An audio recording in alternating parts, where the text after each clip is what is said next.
Namaste, bruh. Look, check it out. I shaved my beard and now I look smarter, right?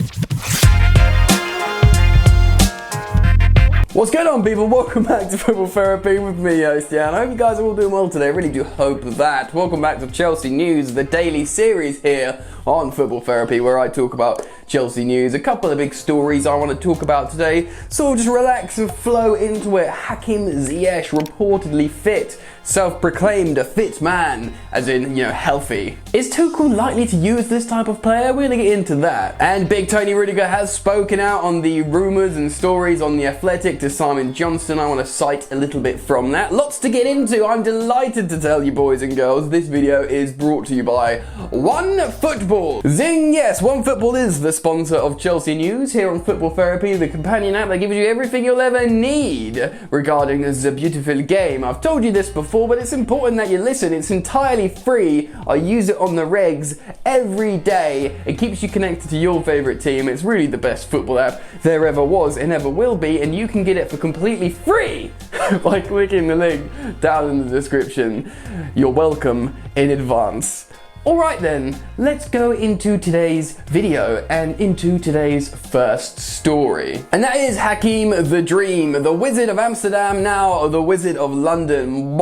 Maybe my favourite signing we made in the summer in terms of this man just oozing class. An absolute incredible eye for a pass, superb technical ability, and yes, it is a cliche and a generic statement, but a wand of a left boot. I love Ziyech, man. I think he's a superb player, not just the kind of player he is, but the attitude, this sort of arrogance that he holds on the pitch. That's what you need. And to be honest, man, that's what this Chelsea teams need. Chelsea team needs. English, Jan, English. Also, I thought, look, man, he's still probably maybe my top 2-3 favourite players at Chelsea Football Club in the squad, and that's, there's a lot of likeable players at Chelsea, just not enough bastards. Anyway, that's for another time. He was left out of the last squad entirely under Thomas Tuchel, and people are wondering what the situation is. He's proclaimed he is completely fit and good to go for Tottenham Hotspur, and who knows, maybe he will feature, but it did provoke a thought in my head, and something that I wanted to put to you guys. Is he likely to play in this Thomas Tuchel team? There's that alliteration again. Think about it, he's a sort of not necessarily so much of a luxury player, but he's a sort of creative guy that sort of floats around and maybe does less pressing, less physical stuff, less defending. Think about it, if we're to keep this 3-4-3 formation, well really it's a 3-4-2-1. The only spot Hakim Ziyech can play in this particular setup, and we don't know that Thomas Tuchel is going to be wedded to this setup. In fact, there's every inclination that he will constantly change once he's a little bit more settled. He's very happy to change formation, but just, for the sake of this topic, this formation, Hakim Ziyech will have to play in really the right inside forwards behind the striker. Really only one position. If you're playing a 4-3-3, he could play on the right wing, or if you play a 4-2-3-1, he could play in the number 10, or really he could probably play in some form of 4-2-2-2 or something like that. But in this, he's going to play there or nothing. And really, the players that have played there most so far have been required to do a lot of dirty work. Understandably, I feel like when he was playing as a sort of just a winger,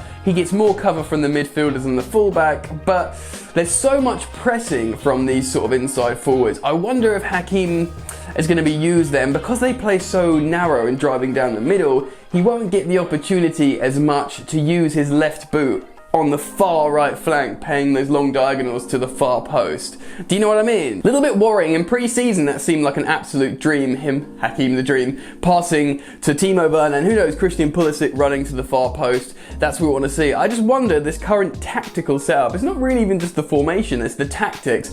Can he play there? Now, I'm sure loads of you are going, Jan, you said it yourself. He plays as a number 10 in a 4-2-3-1. That's central. True, maybe he can do it. Maybe he'll just, do these little deft touches down the middle. But I do worry a lot more under Thomas Tuchel for Hakim than I did under Frank Lampard. Now, hopefully, it's all fine. And at the end of the day, Thomas Tuchel did accommodate for players at Paris Saint-Germain, like, Neymar and Mbappe, who didn't really do much tracking back or pressing at all. But they very much were the two forwards at the pointy end of the pitch. If Hakim's to play a little bit more of a functional role down in the middle, I wonder when he will come in. I really hope we use him because he's good to go. He's 27, he's in his prime, he's got the right mentality. If you compare him to someone like Timo Werner at the moment, he's a whole different ballpark. Hakim Ziyech has absolutely no problems with confidence and he's good to go. So I wanted to talk about it in this video, state my case and concerns. Hopefully he starts against Tottenham and scores a goal and everything's fine and this conversation becomes redundant.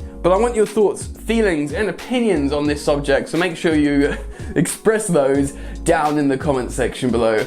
Alright then, let's move on to the next story in today's video. And this is coming from The Athletic, a superb publication where I cite a lot of my work from, and it's important that I urge you to go check out The Athletic. I'll put a link to the article down in the description, done by Simon Johnson, one of the Chelsea representatives of The Athletic.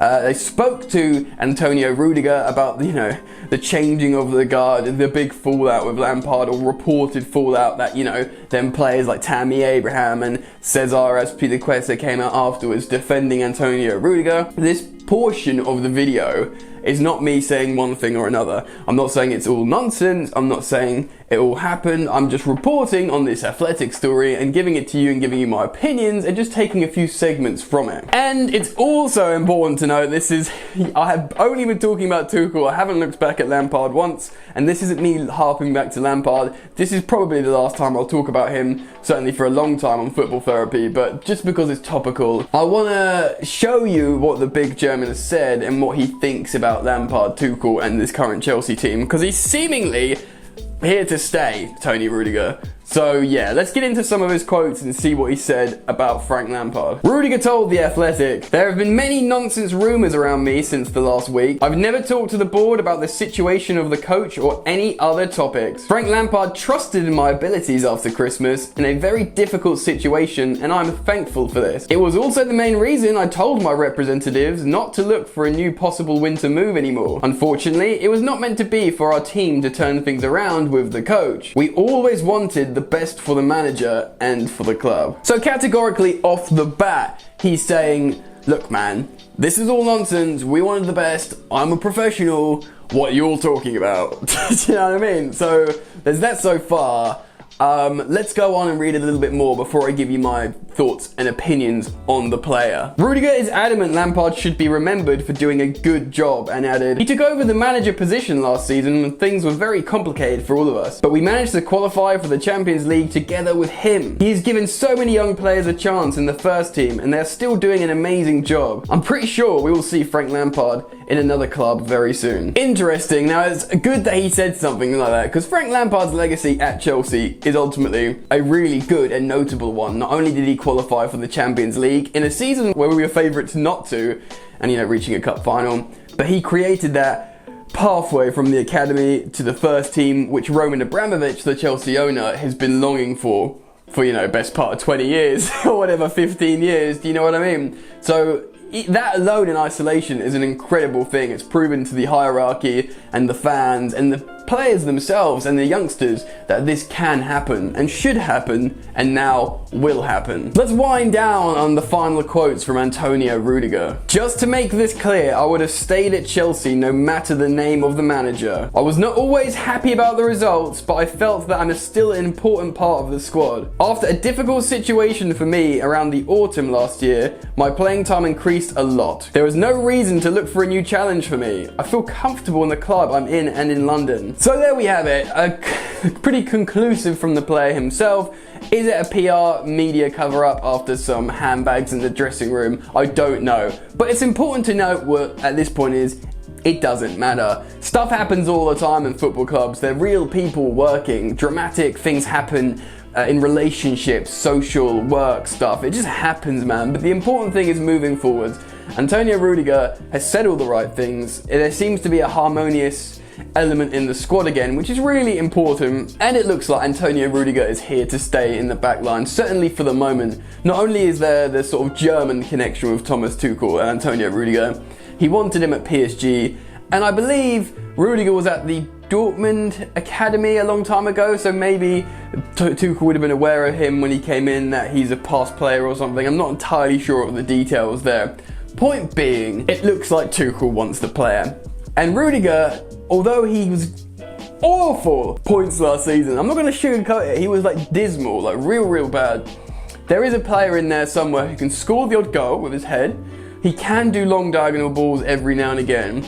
And he's a strong footballer physically, and he's a very strong character in the dressing room that, interestingly, a lot of players do seem to like. So that's all we need to look at for now. I'd argue it's pointless looking at anything else at this point. Results are what matter now, and if Thomas Tuchel can get the best out of Antonio Rudiger, then great, start for Chelsea. For me personally, I really do like Kurt Zouma and his development under Frank Lampard, scoring a lot of goals, and that incredible stat of him being the best in Europe for aerial duels. And I really like Zouma as well, but that's just a personal preference for me. This is the situation with Antonio Rudiger and the Chelsea centre-back situation. As we get a bigger sample size of more games under Thomas Tuchel, it's a very exciting time. We can gain a better perspective. It's just so difficult mid-season with all this stuff going on. Anyway guys, I hope you enjoyed the video today. If you have, you can let me know by clicking a like on the video. Of course, consider subscribing if you're new to the experience. Enjoy the football, my friends, and I will see you later. You ain't so tough with that bad boy tuck. I'ma get it how I'm living, I'ma walk the walk. Outline my lines, I rap through thought. Body bag the verse, outlined in chalk. In my life seen trouble, hustle on the double. Silence on the trigger like my pick got a muzzle. Yo chick like to guzzle, bad boy stay in trouble. I only love this paper, sorry I don't. I laugh me, baby.